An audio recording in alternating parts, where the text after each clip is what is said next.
In the back corner of a crowded animal shelter in Southern California, a German shepherd sat frozen in place, as if time had forgotten him.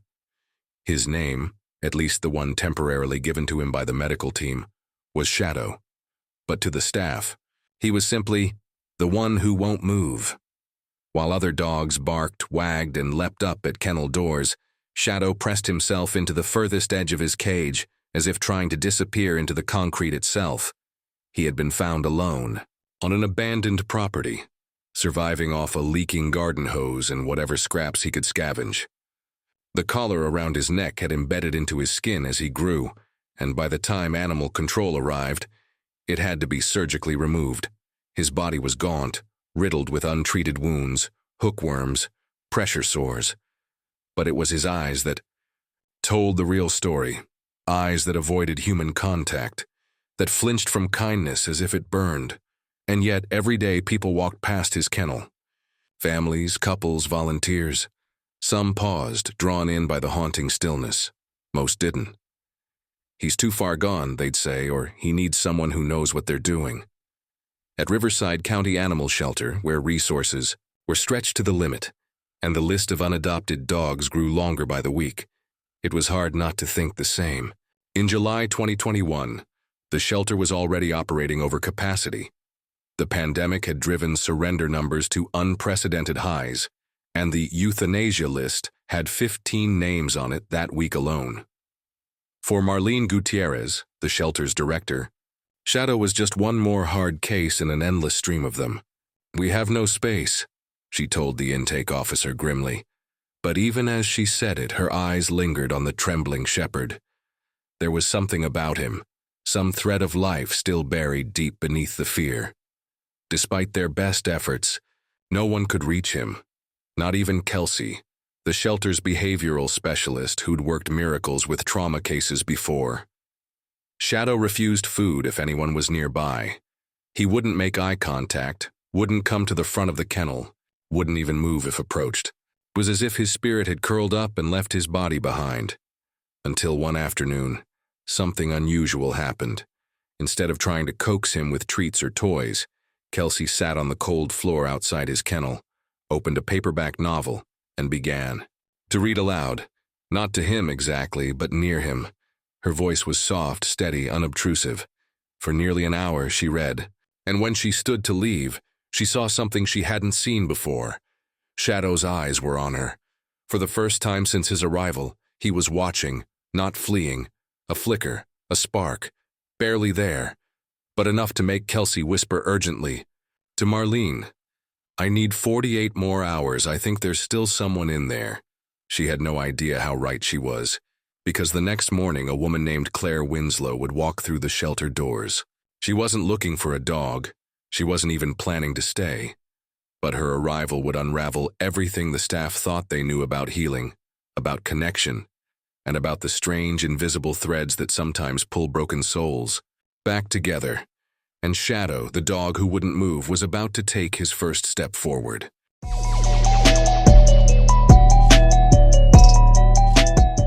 Claire Winslow didn't mean to stop. That Friday morning, she had simply planned to drop off a bag of old towels and blankets at the shelter, leftovers from her mother's linen closet, nothing more. Her schedule as a physical therapist at Eisenhower Medical Center was packed, and with her recent divorce still casting long shadows over her days, her thoughts rarely wandered beyond work and the quiet solitude of her tiny Palm Desert rental. A dog? She chuckled politely at the front desk volunteer who asked if she was looking to adopt. "Not today. I just wanted to donate these." Mike Russell, the weekend supervisor, overheard the exchange. "Thanks," he said with a kind smile. "We really appreciate the donation. Would you like a quick tour? We've made a lot of changes since your mom volunteered here." Claire hesitated. Her mother had passed away nearly 5 years ago, but she'd often spoken of her time at the shelter with affection. "I have a few minutes," Claire said softly. They began with the adoption wing, clean, brightly lit, filled with wagging tails and hopeful eyes. Puppies bounced at the kennel doors, while older dogs lifted their heads with practiced optimism, trying to catch the attention of anyone who passed. Claire greeted each with a gentle voice and kind glance, but none of them sparked that feeling, that pull. As they reached the end of the corridor, Mike gestured toward a gated hallway. "That section's for dogs still under medical care or behavior rehab," he explained. "Most aren't up for adoption yet." Claire paused. "Would it be all right if we looked anyway? My mom always had a soft spot for the tough cases." Mike's expression shifted, cautious but open. "We can, but I'll need to ask you to stay back from the kennels. Some of the dogs in here are still very frightened, or in recovery." The atmosphere changed as they stepped into the quieter wing. Here, the lights were dimmer, the noise muffled. Mike pointed out a few cases, a dog healing from surgery, 2 puppies recovering from severe malnutrition. Then they stopped. "This is Shadow," he said, his voice lower now. "He's different." In the far corner of a kennel, half shrouded in shadow, a German shepherd lay motionless. His body was angled away, but one eye, amber and wary, watched them. He didn't move, didn't flinch, just existed. Claire's breath caught. There was something unspoken in the stillness of that moment. Something ancient, wounded, and terrifyingly quiet. What happened to him? She asked, barely above a whisper. Mike sighed. "We don't know much. He was found alone on a foreclosed property. Looks like he'd been there for months. He won't let anyone near him. No aggression, just complete shutdown. It's like he doesn't want to be part of the world anymore." Without speaking, Claire slowly sank to the floor outside the kennel, cross-legged, her back against the wall opposite. Mike blinked in surprise. "What are you doing?" "I'm not sure," Claire admitted, eyes still on the unmoving shepherd. "Just giving him space. Being here without asking anything." Mike hesitated. "I need to check on meds. I'll be back in 15? Claire nodded. The hallway emptied, time stretched. She checked her phone occasionally, but mostly she just sat, present, steady, saying nothing, demanding nothing. Shadow didn't move, but he never stopped watching her. 10 minutes passed, then 15. Nothing, but Claire didn't leave. When Mike returned, he found her still seated, calm and silent. "Any change?" Claire shook her head. "Not really, but I'd like to come back tomorrow, if that's okay." Mike looked surprised. "You're welcome to, but I'll be honest. He'll probably still be curled in that corner. These kinds of cases, they don't change overnight, sometimes not even over months." "I understand," she said quietly, brushing off her jeans as she stood. "Still, I feel like I need to come back." She gave one last glance toward the kennel before turning to go. Shadow had moved, just slightly, still in his corner, but his body had relaxed. His eyes, those once dead eyes, followed her out the door. Curiosity. That's what she thought she saw, and what Claire didn't yet understand, what none of them could know, is that something inside that broken dog had recognized something in her, something buried, something familiar. It wasn't love, not yet. It was memory.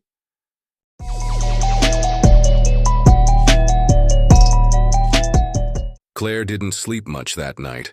She told herself it was the summer heat, or maybe her overfull schedule, or perhaps the lingering ache of memories she hadn't yet filed away. But deep down, she knew what it was. It was him, the shepherd, in the shadows. The next morning, she arrived at the shelter just as they unlocked the doors. This time, she came prepared. A folding camp chair, a worn paperback novel, a travel mug of tea, and a small Bluetooth speaker tucked under her arm. She wasn't entirely sure why she'd packed the speaker. Maybe it was instinct, or maybe it was training, tools she had once used to calm her most anxious physical therapy patients. Kelsey was at the front desk that morning. She looked up. Surprised. "Claire Winslow, right?" Claire smiled. "I wasn't sure I'd actually come back either." But she had, and something in her chest told her it wouldn't be for the last time. They walked together toward Shadow's kennel.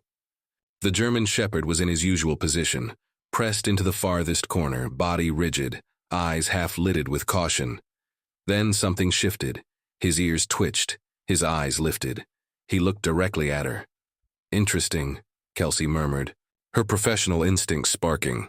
"That's the most alert I've seen him to a person's arrival." Claire didn't respond. She just nodded, slowly unfolded her chair 6 feet from the kennel door and sat, angled just slightly off-center, not facing him directly. She placed the Bluetooth speaker on the floor nearby and pressed play. Soft, classical music filled the quiet hallway. Nothing loud or dramatic, just gentle strings and a steady rhythm. A soundscape meant to soothe, not startle. For the next 3 hours, Claire simply existed. She read aloud occasionally, her voice low and even. Sometimes she tapped, quietly on her laptop, catching up on patient notes. And at other times, she did nothing at all. Just sat, breathing in time with the music, stealing glances at the kennel without ever making prolonged eye contact. Shadow didn't move, but he didn't retreat either. Around noon, Kelsey returned, with a sandwich wrapped in paper. "Anything?" Claire nodded slightly. "He moved to the middle of the kennel about an hour ago. He's been watching me. But he returns to the corner when anyone else walks past." Kelsey leaned gently into the line of sight and blinked.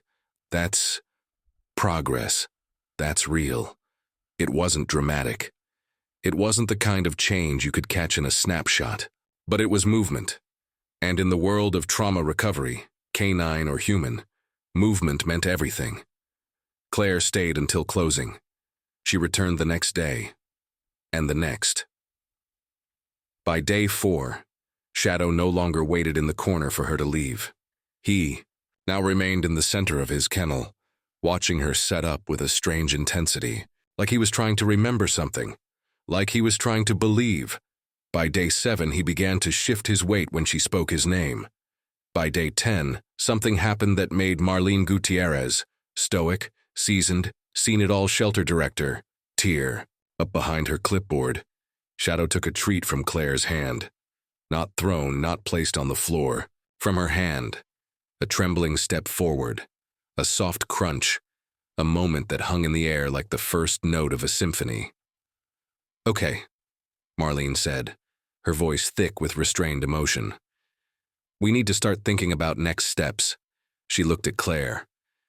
"Would you ever consider fostering him?" Claire hesitated. "My current rental doesn't allow pets, but I've been looking for a new place anyway. If I can find one that's dog-friendly, I'd think about it. Seriously." That afternoon, she sat again by his kennel, book open, her voice barely above a whisper. Shadow was closer now. Still behind the bars, still cautious, but his gaze didn't waver.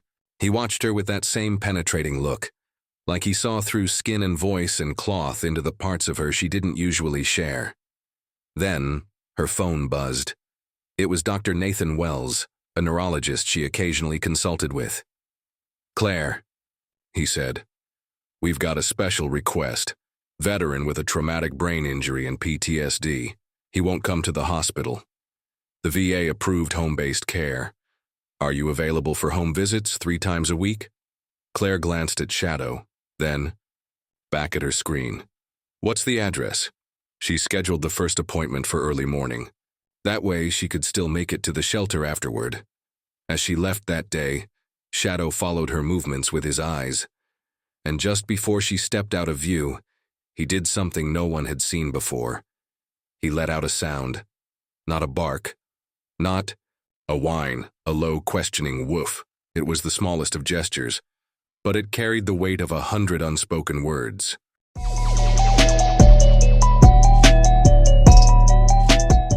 The next morning, Claire arrived at a modest single-story home on a quiet street in La Quinta. She had no idea that walking through that front door would pull the story of a haunted dog into a past no one at the shelter could have imagined. She was there for work. At least that's what she told herself. The referral had come from Dr. Nathan Wells, a trusted colleague at the medical center. The patient, Captain Ryan Jordan, mid-30s U.S. Army veteran, suffering from traumatic brain injury and PTSD following an IED explosion in Afghanistan 3 years prior. The VA had approved home-based physical therapy after Jordan repeatedly refused to attend in-person sessions. Claire parked at the curb and took a deep breath. The VA social worker met her at the door. Her tone was gentle but direct. "Just so you're prepared," she said. "Captain Jordan is closed off, withdrawn. He doesn't engage easily. This may be a very short visit." Claire nodded. She had worked with enough trauma patients to understand the coded language. She followed the woman into the house, simple, functional, sparsely decorated. In a wheelchair by the window sat a man with square shoulders, muscular frame, and a deeply guarded expression. His gaze lifted, met Claire's briefly, then dropped away. "Captain Jordan, this is Claire Winslow, the physical therapist I told you about," the social worker announced. Claire offered a soft smile. "Good morning, Captain Jordan. It's nice to meet you." Something flickered in his eyes. A pause. "Have we met before?" he asked, his voice rough from disuse. Claire blinked. "I don't think so," she said, setting her therapy bag down gently. "I moved to this area fairly recently." The session proceeded quietly. Claire kept her voice low and her movements predictable. Jordan remained distant but cooperative, responding to her instructions with quiet precision. It wasn't the most successful session Claire had ever conducted, but something about it stayed with her. The social worker noticed too. "He hasn't been this calm with anyone else," she said softly as they walked toward the door. "You may have a better shot with him than most." That afternoon, Claire headed straight to the shelter, still wearing the same jeans and sneakers. From her morning session, she set up her chair across from Shadow's kennel. As always, the shepherd moved slowly toward the bars, cautious but curious. But this time, something was different. Shadow didn't just sniff at her hand. He fixated on her shoes. Then the hem of her pants, then the sleeve of her shirt, not fearfully, not playfully, intensely, deliberately, like he was searching for something in the scent. "Kelsey?" Claire asked. "Do we know anything about Shadow's history? Like, where he came from before the house he was rescued from?" Kelsey shook her head. "Not really. The property had been foreclosed. No ID chip, no records, nothing." "Why?" Claire hesitated. "Just a feeling." 2 days later, during her second therapy session with Captain Jordan, Claire heard barking before she even reached the front door. Not the playful kind. It was desperate, guttural, panicked. The social worker met her outside. "Bad night," she said quietly. "Nightmares. He mentioned a dog. Said he worked with a military K-9 in Afghanistan. The PTSD might be linked to losing him." Claire's pulse quickened. "What kind of dog?" she asked. "A German shepherd." Said the dog's name was Shadow. The name hit Claire like a punch to the chest. Shadow. The dog who hadn't let anyone near him, except her. The dog who moved only when she came. The dog with the haunted eyes. It couldn't be. Could it? Inside, the therapy session was strained. Jordan was jumpy, tired, irritable. Still, Claire pressed on. At the end, as she packed up her bag, she found the courage to ask. "Captain Jordan," she said gently, "your dog in Afghanistan. What happened to him?" His face hardened. He looked away. Shadow wasn't mine, technically. He was a military working dog, specialized in search and tracking. We served together for almost 2 years. After the explosion, I was medevaced, out immediately. They told me he ran off, probably disoriented, never found. "What did he look like?" Claire asked carefully. Jordan's jaw clenched. "Black and tan German shepherd, about 85 pounds. Scar on his right shoulder. Got it during a mission in Helmand." Claire swallowed hard. "You're going to think I'm crazy, but I've been visiting a dog at the county shelter. German shepherd, found abandoned, severe trauma. Won't let anyone near him, except me." Jordan didn't react. Claire took a breath. "He has a scar, right shoulder." Now Jordan turned, his expression cracked, not into hope but into a mixture of disbelief and fear, the kind that comes from wanting something too much. "That's not possible," he said flatly. "Military." "Dogs get brought back all the time," Claire replied. "Some are adopted out, some fall through the cracks. It happens." "Do you have a picture?" She showed him one on her phone. He stared at the image, stared hard. His breathing quickened. Can't tell, he whispered. The markings look right, but there's one way to find out, Claire said. Will you come with me to the shelter? Jordan hesitated, then nodded once. An hour later, Claire was at the shelter after hours.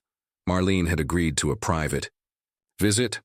Kelsey met them at the side door and led them to a quiet meet-and-greet room. Shadow's already inside, she said softly. If he shows signs of distress, we'll stop the visit immediately. Claire wheeled Jordan into the room. Shadow was standing at the far end, sniffing a toy Claire had brought on an earlier visit. He didn't seem to notice them. Then Jordan spoke, just one word. A voice, firm and commanding, nothing like his quiet. Therapy tone. Attention! Shadow's body snapped to alert, his head lifted, ears perked. He stared. 1 second, 2, 10.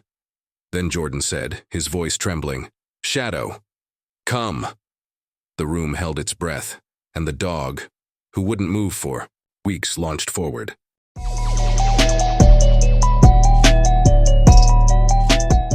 Shadow didn't run. He flew.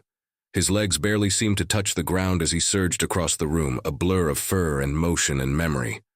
The dog who had cowered in corners, who had trembled at human touch, now charged forward with such force that Claire instinctively reached out, afraid he might knock over Jordan's wheelchair. But Jordan didn't flinch. He didn't brace. He opened his arms. And Shadow collided with him, not in fear, not in hesitation, but in joy, raw, wordless, overwhelming joy. Shadow buried his head against Jordan's chest, whining, a long, keening sound that cracked something, open in everyone watching. His tail thumped wildly against the floor. His paws clawed at Jordan's lap as if trying to climb into it. He licked Jordan's face, his hands, the side of his neck, over and over and over again. And Jordan was sobbing, not loud, not messy, but deep, shaking. He wrapped his arms around Shadow's neck and held on like a man drowning. His shoulders trembled. His face disappeared into the shepherd's thick fur. The air in the room thickened, impossible to breathe through. I think that answers the question, Kelsey whispered, her voice tight with tears. Claire didn't respond. She was crying too, silently, hands pressed over her heart. For a long moment, no one moved. Shadow didn't look at anyone else, didn't care who was there. He was with his person, the one he'd waited for, the one he'd never stopped remembering, the one he never gave up on. Later, after the storm of emotion had softened into quiet, they sat together on the floor. Jordan, Claire, Kelsey, and Marlene. Shadow remained curled at Jordan's side, pressed close, one ear flicking every time someone spoke, as if waiting for another command. Over time, the pieces came together. Through Jordan's contacts at the VA and a few persistent calls to the military's working dog program, they pieced together a partial timeline. Shadow, whose official military designation was T-167, had indeed survived the explosion. Injured but alive, he had been recovered several hours later by local forces and eventually transferred back to the U.S. for medical rehabilitation. Deemed unfit for further service due to his trauma symptoms, he had been placed into the military's retirement program for working dogs. From there, things got murky. It appeared he had been adopted through a private organization, but no further records were available. Whether he had passed through multiple homes or ended up with someone unable to manage his special needs, no one could say. All they knew was where he had ended up, abandoned and broken in a foreclosed backyard, wearing a collar that had become a noose. What mattered now was that he was home. But home wouldn't be simple. Jordan still struggled with daily pain and flashbacks. Shadow, though transformed in Jordan's presence, remained wary of new environments and other people. But now, they weren't facing those challenges alone. Claire was the bridge. She continued her therapy sessions with Jordan, now, with Shadow present, sometimes lying nearby, sometimes nudging Jordan when his motivation waned. When Jordan hesitated during stretches or resisted weight-bearing exercises, Shadow would place a paw on his foot or nudge his arm, gently insistent. He's doing the job he was trained for, Claire said one day, just in a different way, and Jordan? He changed too, slowly, then rapidly. Shadow gave him structure, gave him purpose. He started walking more, first with the wheelchair, then with a cane, then short distances on his own. One morning, Claire arrived to find Jordan in the front yard, walking a loop with Shadow trotting proudly beside him. "I think he's rehabbing me better than you are," Jordan joked. "Team effort," Claire smiled. Shadow's transformation was no less remarkable. His coat regained its luster. His weight returned. His eyes, once guarded, flickering with old ghosts, now glowed with presence. He became fiercely protective of Jordan, but allowed Kelsey and Claire into his circle. Kelsey made regular home visits to help retrain Shadow for civilian life, especially how to manage his protective instincts in public. But she never lost sight of what he had already accomplished. "His behavior makes perfect sense now," she explained to Marlene. "Military working dogs bond deeply. Being separated after trauma, without understanding why, would have been catastrophic." Marlene nodded. And yet, he waited. The shelter formally transferred ownership of Shadow to Jordan through the Pets for Vets program. All fees waived, paperwork expedited. But it wasn't just a transaction. It was recognition. Community began to rally around them. The local paper ran a front-page story about the reunion. A pet supply store donated food for life. A contractor volunteered to build a secure fence around Jordan's property. Shadow watched the men work, pacing with quiet dignity, never straying. From Jordan's side, Claire began to spend more time at the house, at first professionally, then something more. Meals turned into movie nights. Shared sessions turned into shared stories. Jordan began to open up, not just about the war, but about the man he had been before it, about the person he wasn't sure he could become again. One evening, as they sat together on the patio, Shadow sprawled at their feet. Jordan turned to her. "You know," he said, eyes distant. "He recognized something in you that day, before I ever knew it myself." Claire looked at him. "What do you mean?"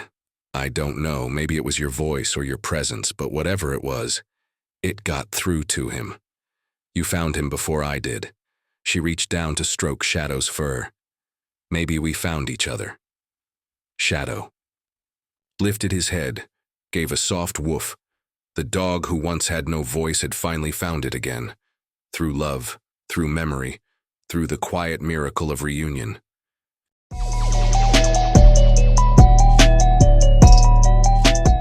Six months after their reunion, Claire pulled into Jordan's driveway for what was supposed to be their final physical therapy session. The air was cooler now, the days shorter. The yard in front of his house looked different, not just because of the new fencing or the trimmed grass, but because of the energy. Alive, lived in, whole. The front door opened before she could knock, and there he stood, Captain Ryan Jordan. No cane, no wheelchair, just him, tall, steady, and beside him, ever faithful, was Shadow. Claire blinked back sudden emotion. The man before her was not the withdrawn soldier she had first met months ago. This was someone else, someone reawakened.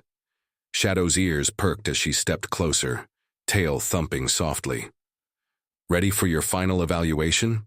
Claire asked, keeping her tone light despite the lump in her throat. The session was seamless. Jordan exceeded every milestone, his range of motion, his strength, his endurance. But those were just data points. What mattered most couldn't be measured. What mattered was that he laughed now, that he smiled without hesitation, that he had found something stronger than recovery. He had found a reason. When the session ended, Jordan handed her an envelope. "What's this?" she asked. "Open it," he said, looking nervous. Inside was a job offer from the VA's new canine therapy program in Palm Desert. They were seeking someone to help design rehabilitation protocols that integrated service animals. Someone who understood both human recovery and canine behavior. Someone like Claire. "I may have mentioned your name," Jordan said sheepishly. "They're building the program around this model." Around us. Claire stared at the paper. The opportunity was perfect. It wasn't just a job, it was a calling, a next chapter, full circle moment. There's something else, Jordan said, shifting slightly, suddenly unsure of himself. Claire looked up. I've been wondering, he began. What happens now, between us? Now that you're not officially my therapist anymore. She raised an eyebrow, teasing. You asking me out, Captain? His smile broke, wide, real, maybe a little terrified. I was hoping maybe dinner, no therapy notes, no treatment plans. Claire laughed, the sound catching in her chest. I thought you'd never ask. Shadow gave a soft woof, as if in approval, then leaned his weight into both of them. The dog who had once curled into a corner to disappear now stood between two people he had brought together. A guardian, a witness, a bridge. In the months that followed, Shadow's story traveled far. He became a local celebrity, featured in news articles, honored at veterans events, even spotlighted in a PBS documentary on animal-assisted PTSD recovery. But he didn't care about cameras or headlines. He cared about people. Shadow began visiting the shelter with Jordan and Claire, helping to socialize other dogs too traumatized to trust. He approached them slowly, silently, often just sitting, nearby the way Claire once had. His presence was his message. I've been where you are. There's a way back, and it worked, because healing, as they had learned, is not always loud. Sometimes it's silent. Sometimes it's a slow return to light. Sometimes it starts with just one presence that says, I see you. I'll stay. Shadow had found his person again. And in doing so, he gave that person back to the world. A soldier stood again. A dog found his purpose again.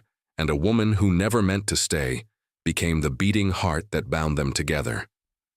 Their story, so unlikely, so extraordinary, was far from over, because this wasn't the end, this was only the beginning.